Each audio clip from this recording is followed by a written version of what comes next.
I've been actively using the Affinity Suite for about 6 months now, which makes me confident enough to answer the question everyone is asking. How do the Affinity products compare with their Adobe Creative Cloud counterparts?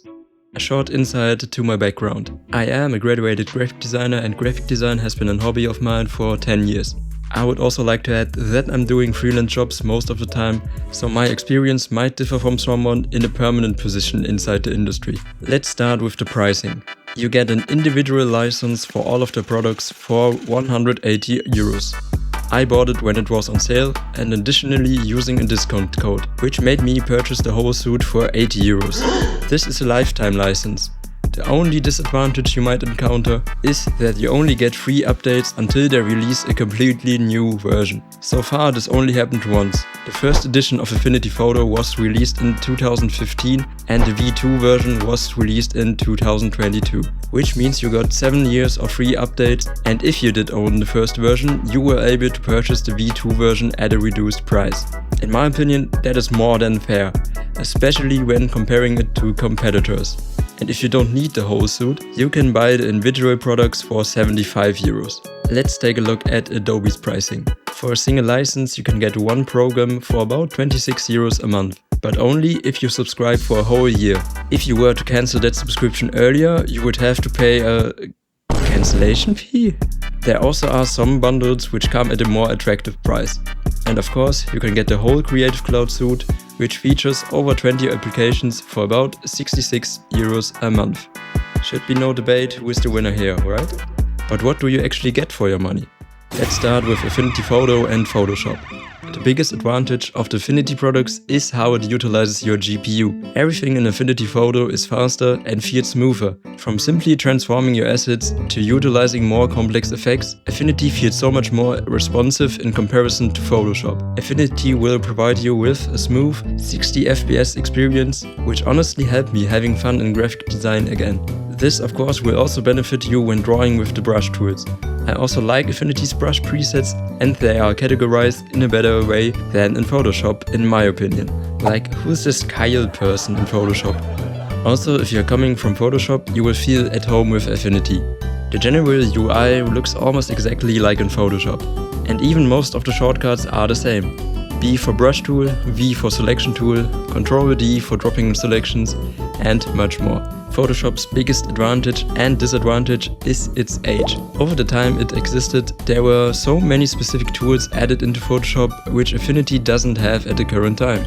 For me, this wasn't a deal breaker because when you're an experienced graphic designer, you will most of the time just use like 5 tools.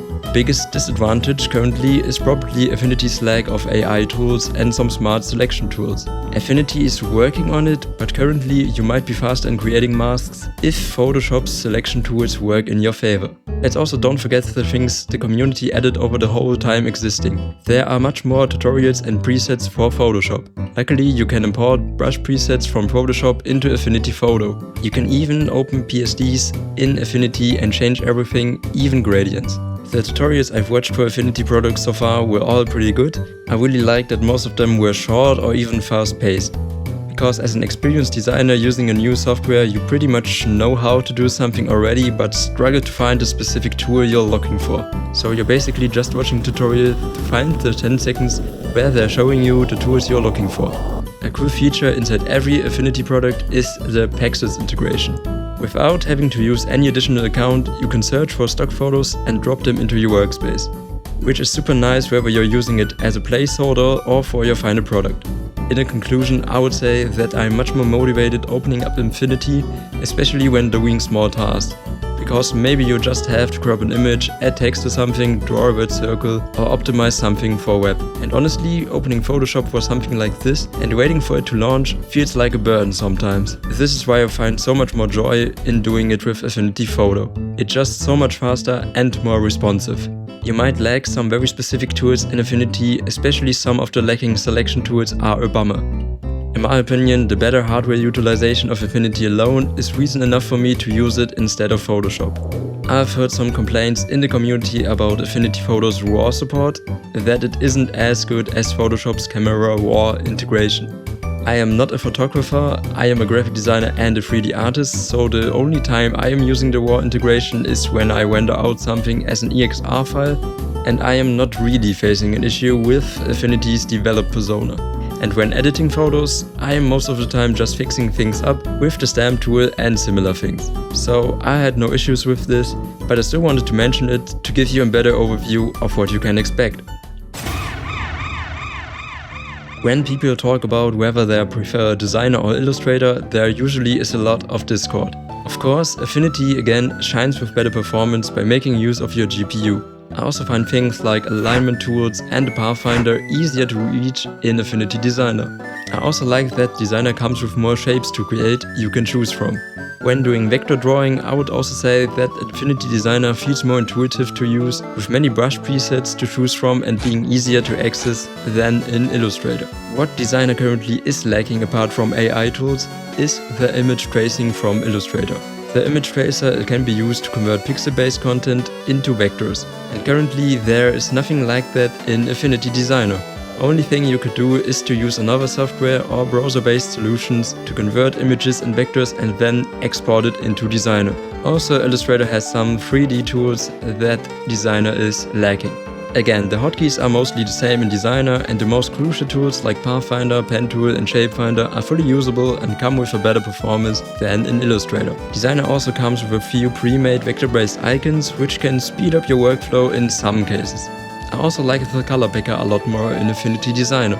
Let's not forget the Adobe Fonts integration, which can definitely assist you when concepting, especially when you have to find a fitting font for a logo you're creating. Affinity doesn't have anything similar to it, so you will have to rely on the fonts installed on your system. Designer is probably the weakest competitor from Affinity in my opinion. Again, the biggest advantage of Affinity's product is the overall performance and the integration of the basic tools. On the other hand, Illustrator has some very useful tools like image tracing and the Adobe font integration that Affinity Designer is lacking. The lack of Adobe fonts might also be a deal breaker for some people. I would say you would have to test Affinity Designer to see if the lack of the mentioned features is compatible with your workflow. In my opinion, there is no clear winner in this case. But tighten your seatbelts, because the next entry might be Affinity's strongest product. Have you ever layouted something using InDesign and then felt the need to create something vector-based, like an icon to add to your layout? Well, in most cases you would have to launch Illustrator and create it there. Or you've added a photo to your layout and want to edit something out or do a color correction? Well, someone's on their way to launch Photoshop. This is where you can really tell that Affinity Publisher was made by designers for designers. Because inside Affinity Publisher you can seamlessly switch between smaller versions of the other Affinity programs. Those versions are called personas in Publisher. This integration is what makes Affinity Publisher a no-brainer alternative to InDesign. I really don't see any advantage on InDesign's side other than the integration of Adobe fonts. The integration is seamless in a way I've never seen before in any other program. Like, it doesn't even matter in which persona you created something, you can move and scale it around in every other persona with no problems at all. Again, the Pexes integration is present and makes it possible to quickly add stock photos to your project, which you can then edit in the photo persona. Like I've said, I really don't see any reason to use InDesign instead of Publisher. Sure, you might miss the Adobe Fonts integration, but in this case I don't see it as a deal breaker, considering all the advantages you get in Publisher. Being able to switch between all of the programs seamlessly offers a much better workflow to your projects. Of course, you will also experience a smoother performance in Publisher due to the utilization of your GPU. So this was my comparison between Affinity and their Adobe equivalents. In my opinion, the Affinity products offer an overall better experience, except for maybe Designer in comparison to Illustrator. But of course, you have to evaluate whether the lacking of the few tools that are exclusive to Illustrator are worth the price you pay. For hobbyists and content creators, it is pretty much a no-brainer to go for Affinity. Freelancers might stick to Adobe because of the year-long experience they have with Adobe products. But of course, freelancers also pay their licenses themselves in many cases, which makes Affinity's pricing a really attractive option to boost your profits. If you're unsure about whether Affinity will fit your workflow, you can test their software for free. Personally, I don't use Photoshop, Illustrator or InDesign anymore as long as I'm not forced to use it. For example, if I have to work on a job that includes other designers that use Adobe. The only Adobe product that is hard to replace is After Effects, but even for that there are many alternatives I found. Just not one product that combines everything After Effects can into one software. If you are interested in me doing a video on what After Effects alternatives exist out there, cancel your Adobe subscription and subscribe to this channel instead.